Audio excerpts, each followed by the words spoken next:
7 жастағы баланың аянышты тағдыры. Менің атым Нұрлан, жасым 7-де. Мен өзімнің анам Жансаяны және әкем Асқарды қатты жақсы көрем. Шынымды айтсам жақсы көрем, бірақ кейде олардан қатты қорқамын. Олар мені үнемі ұрады, соққыға жығады. Неге ұратынын білмеймін. Ешқандай жазығым болмаса да мені ұра береді. Таң ата салысымен ұйқымнан оянып, мектепке бардым. Мен жақсы оқитынмын. Сынып жетекшім, яғни Жұлдыз апайым, мені өте қатты жақсы көреді. Ал мен барлық сыныптастарымды жақсы көремін. Білесіз бе, менің досым жоқ. Қоңырау уақытында мен сыныпта отырамын да қарындашпен сурет саламын. Ешкім менімен дос болғысы келмейді. Мен сыныптастарымның жанына барып, олармен ойнағым келеді. Бірақ олардың барлығы да мені итеріп тастап, жоғал бар, сенің түрің жаман, дейді. Білесіз бе, олар мені неге түрің жаман дейтінін? Себебі менің бетімде үлкен тыртық болатын. Әкем мені қатты ұрған кезде бетім жараланып, сол тыртық бетімнен кетпей қойды. Мен ол сөзге ренжімеймін, себебі оларды жақсы көремін. Дәл осы күні сабақтан шыға салысымен үйге келдім. Үйге келіп, ескі киімдерімді киіп, далаға шықтым. Дала аяз, қақаған қыс. Күннің суығынан қатты тоңып, әлім құрып, зорға жүрдім. Сөйтіп жүргенімде артқы жақтан бірнеше бала келіп, мені ұрып-соғып, жерге құлатып, тепкілей бастады. Олардың бірі, сенің түрің өте жаман, сенің түрің қорқынышты, сен ешкімге керек емессің, қаңғыбас, деген естіп қалдым. Мен қатты жыладым. Олардың ұрғанына немесе тоңғаным үшін емес, достарым болмаған үшін жыладым. Ал мен оларды сонда да жақсы көремін.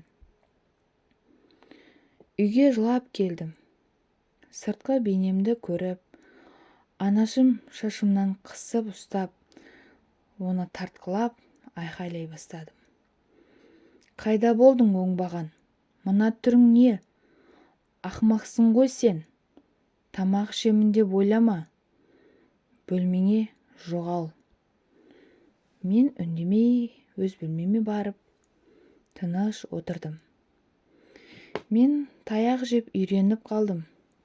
Үсті басым ылғал болып, қарным ашып отырып, сол жерде ұйықтап кетіппін. Осы жағдайлардан соң сабағым нашарлап кетті. Түк түсінбейтінім, бұл үшін әкем мені талай ұратын еді. Бір күні ол менің алақанымды балғамен ұрды. Ауыр соққыдан бармақтарым қимылдамайтын болды. Сыныптастарым одан да бетер мазақ ететін болды. Күндер өтіп жатты. Бір күні менің жүрегім қатты шаншып, ауырып қалды. Әкем мен анам сол баяғыша ештеңе істемеді. Түнде не қалайтынымды білесіз бе? Жүрегім ауырмағанын қалап жылайтынмын. Бірақ бұл жайлы әкем мен анама ештеңе демейтінмін. Олардың басын ауыртқым келмейтін. Ал бір күні мектепте менің арманым тақырыбына арнайы сурет салу керек болды. Бәрі машина, ракета және қуыршақтар салып жатты. Ал мен олай емес. Себебі маған керегі олар емес болатын. Маған керегі қамқор әкемен мейірімді ана еді. Мен тату-тәтті отбасын қағаз бетіне бейнеледім. әкем мен анам және қуанып теннис ойнап жүрген кішкентай балақай. Мен ол суретті салып жатып, үнсіз жылап отырдым. Себебі бұл менің орындалмас арманым емес пе? Салынған суретті бүкіл сыныпқа көрсеткенде, барлығы мені мазақтап, күлкі қылды.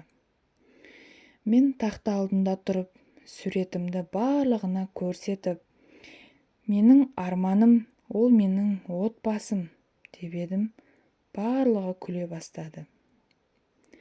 Ал мен ештеңе деместен, көзімнен жасымды сырғытып, үнсіз ғана тұрдым. Өтінемін, күлмеңіздерші, бұл менің арманым ғой. Мені әкем мен анам үнемі ұрады, жақсы көрмейді. Мазақ етпеңіздерші, өтінемін. Мені де анам еркелеткенін, бетімнен сүйіп, жылы сөздер айтқанын қалаймын. Күнде сабақтан соң мектеп бір бұрышында тұрып, сіздерді ата-аналарыңыз алып бара жатқанын көріп, қатты қызығамын. Ал мен ешкімге керек емеспін. Мен оны жақсы білемін, дедім де қатты жылап жібердім. Бармақтарым жұмыс жасамайды. Түрім әдем емес, киімдерімде ескі құсқы. Бірақ менің кінәм не? Мен өз ата-анамды қатты жақсы көремін, және оларды ренжіткім келмейді. Өтінемін, ең болмаса сендер мені түсініңіздерші. Сынып жетекшім де жылап жіберді. Көбісі мені түсінгендей болды, бірақ мазақтауын тоқтатар емес. Бір күні орыс тілі сабағынан 2 алдым. Үйге баруға қатты қорықтым. Себебі анам ренжитін еді. Бірақ басқа барар жерім жоқ қой. Үйге бардым. Анам 2 алғанымды біліп қойды. Ол менің ауыратын бармақтарымнан тартып жерге сүйреп құлатты. Басым үстелге қатты тиді. Басым қатты ауырып, ештеңе деместен жата қалдым. Қатты соққы алып, еден үстінде жаттым. Орнымнан тұра алмадым. Аяқ қолым жансызданып қалды. Анам мені ұрып, соғып, сыртқа шығып кетіпті. Анам даладан келе салып, сені қанша жыл өсірдік, ал сен ең болмаса сабақты дұрыс оқи алмайсың. Оңбаған, қазір әкең келсін, сазайыңды береді. Мен сені аямаймын, деді. Мен тек, мама, өтінемін, әкеме айтпаңызшы. Мен түзелемін, уәде беремін, деп айтып үлгердім. Әкем де келді. Ол да мені қатты ұрып, соғып, талдырып тастады. Бірақ ештеңе есімде жоқ. Ауруханада ояндым. Алақаныма қарасам, бармақтарым мүлдем жоқ екен. Терезеден қарап отырып, жылай бердім. Жаңа жыл жақындап қалған еді. Балалар ойнап жүрді. Аналары оларды еркелетіп, сүйеп жатқандарын көріп, қатты қызықтым. Ал мен анамның күлімдеп, мені еркелеткенін ешқашан көрмеген едім. Олар мені тек ұрып соғуды ғана білетін еді. Сынып жетекшім келіп, жағдайымды сұрап, біраз көңілімді көтерді. Ол менің жақын досым. Жарты жыл өтті, мен жақсы оқи бастадым. Бір күні үйде отырып, ішіп отырған шайды төгіп алдым. Олар мені тағы да ұра бастады. Кенеттен жүрегім ауырып қалды. Мама, жүрегім ауырып жатыр, дедім. Ол мән беретін емес. Тағы да ауруханаға жатып қалдым. Ата-анам мүлдем хабар алмайтын. Мен оларды күтетінмін. Олар менен бас тартты. ал мен оларды әлі де сүйемін, жақсы көремін. Нұрлан есімді балақай ауыр травмадан көз жұмды. Оның қолында аяқталмаған осындай мәтінді хат тұрған еді. Маматай, әкетай, осындай болғаным үшін кешіріңдерші. Түрім жаман болған үшін, ақымақ болғаным үшін, мені сүймегендерің үшін кешіріңдерші. Кешіріңдерші, өтініп сұраймын. Мен сендерді ренжіткім келмейді.